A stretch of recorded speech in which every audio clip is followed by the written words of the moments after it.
The city of Compton is at stake. We have a struggling city battle against a city council who is also battling one another. The city of Compton cannot progress unless we have a city council that is united to move things forward. We live in a city with a population of 100,000 plus residents. Out of 100,000 residents, only 46,000 residents are registered to vote. Out of 46,000 residents registered to vote, only 5,000 participate in citywide voting, either at the voting polls or majority participate by voting by mail. In district elections, only 2,000 people participate in electing the city council, which make decisions for the entire city. Compton has a higher percentage of voters that vote by mail. Majority of our voters are seniors.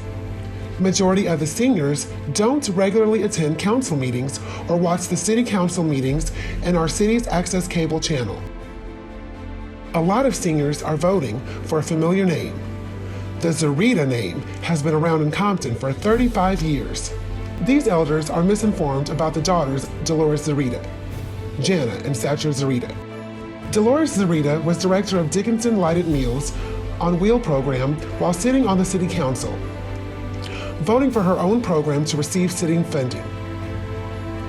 Dolores Zurita received many kickbacks under the table while her time on the city council voting along with Omar Bradley and Amen Ra. Dolores Zurita allowed her daughter, Jana Zurita, to be employed full-time at the Meals on Wheels program, while Jana was also employed full-time at the Hub City Solid Waste. We have covered this in many reports that we have put out. But we need you to understand that fruit don't fall far from a tree and how the Zurita sisters have been groomed by Dolores Zurita and Omar Bradley. The Bradley and Zurita crime family knew how to take control of Compton when they figured out over 25 years ago that you can take control the voting process when the voting turnout is very low. The city of Compton hasn't had good numbers in voting since the Dollar Hyde days, and this in fact was before the time of crack cocaine and the Ronald Reagan era.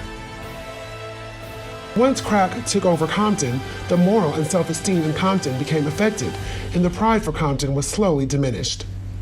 Omar Bradley figured out how to control the voting, with low numbers and the seniors are the target. Manipulate the seniors and give them falsified information and be in control of the communities that they are in, and that secures the vote from senior citizens in Compton who will vote by mail. Dolores Zurita took advantage of the Meals on Wheels program that her and longtime friend Blondfield Filer had created. Dolores Zurita had taken control of the program without Blondfield Filer. That was the first engagement to the seniors of Compton to secure their votes for herself and to whoever she had endorsed, like her cousin Omar Bradley. Dolores Zurita and Omar Bradley began to figure out how to steal money from the city without detection. Dolores Zurita now was able to give her children jobs within the city of Compton, even though they couldn't qualify by city standards. Satra, Jana, and other members of the crime family would be working in Compton City Hall in different departments. Some departments which handle a lot of cash. The Bradley and Zurita crime family was eventually caught misappropriating city funds, but only from a paper trail of misuse of credit cards. The money from the misappropriation of credit cards was just a small portion of the money that had really been taken. The cash flow that's handled in City Hall with the help of the city treasurer. Omar Bradley controlled the council and the city manager. All the checks Omar had written under $5,000 that the mayor directed the city manager to write without the city council's approval. Mayor Bradley sold out Compton. He sold our city's trash company to Michael Aloyan for under-the-table bribes. Michael Aloyan is the same FBI informant who took down Omar Bradley's predecessor, Walter Tucker and Patricia Moore. By Omar Bradley selling the city's trash company, he caused the layoff of many Compton residents. Omar always uses the phrase, "Compton isn't for sale," yet he has a history of selling the city for his own gain. Omar tried to sell the land, which is now the Gateway Town Center, for $140,000, for an exchange that he would receive a house when the housing development was completed. But the sale didn't go as planned. Paul Richards, who was the mayor of Linwood and working as the assistant manager of Compton, attempted to purchase the property for $800,000. And the city of Compton was about to give Paul Richards a loan for $800,000 to purchase the property. But city council would eventually block the move. The city of Compton had built a state-of-the-art hotel called the Renaissance Hotel. The hotel had cost Compton millions of dollars and was built under the administration of Walter Tucker Jr.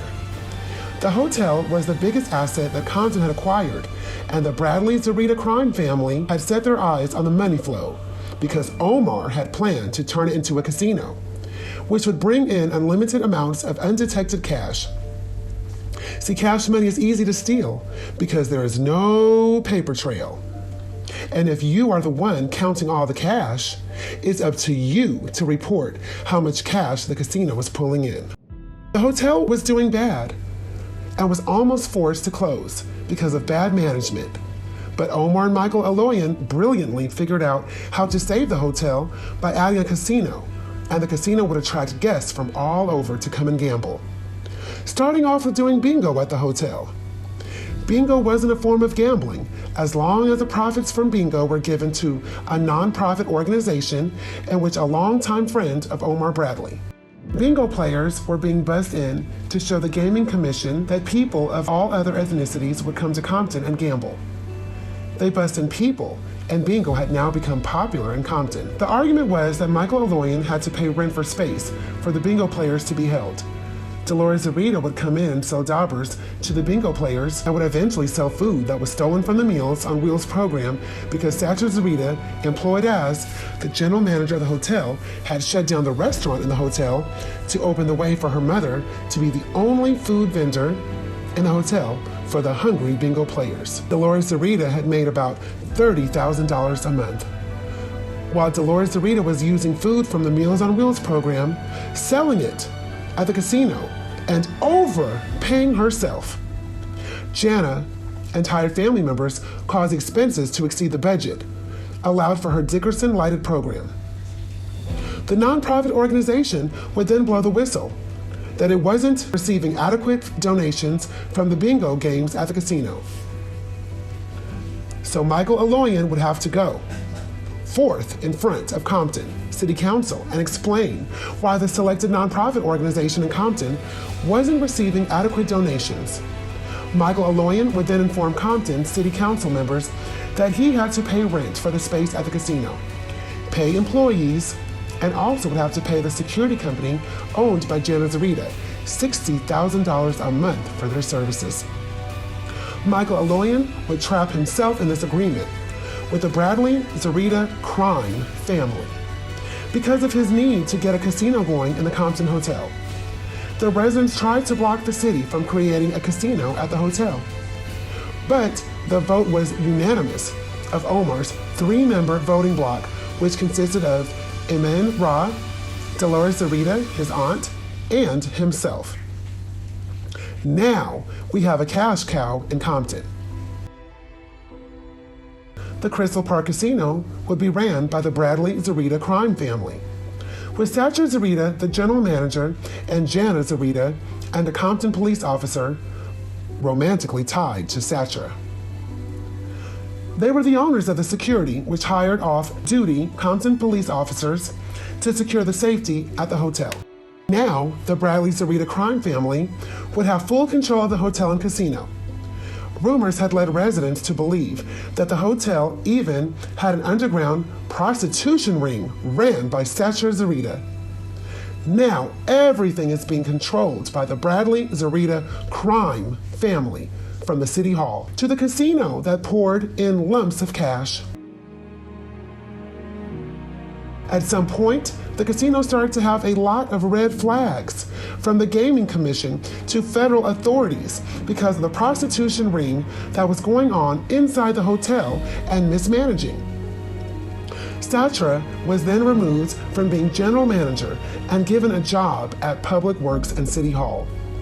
Eventually, Omar would come across some people who were interested in buying the casino, and soon Omar Bradley and his 3-member voting bloc would vote yes to sell the hotel to private investors at a low price, in which he received a huge kickback from. By this time, Omar Bradley was up for election and was beaten by Eric Perodin. Eric Perodin had become mayor, and Compton had went into a major deficit under the watch of Eric Perodin. Jana Zurita had defeated the incumbent Barbara Calhoun, and the 1st District and the Zurita Bradley Crime Family had their foot back in the door of the city of Compton. When Jana Zurita had got a seat in the city council, they set out on their quest to regain a voting bloc. Jana Zurita would use the same practice her mother, Dolores Zurita, and her cousin, Omar Bradley, had practiced. Jana has now learned how to bully council members and create her own 3-member voting power. Jana Zurita has a limited education on civics. Jana Zurita doesn't even have an associate's degree, in which us the lowest degree in college education. Jana Zurita lacks the knowledge of how city government is ran, and that lacks a city from moving forward when you have an uneducated person that controls the voting power.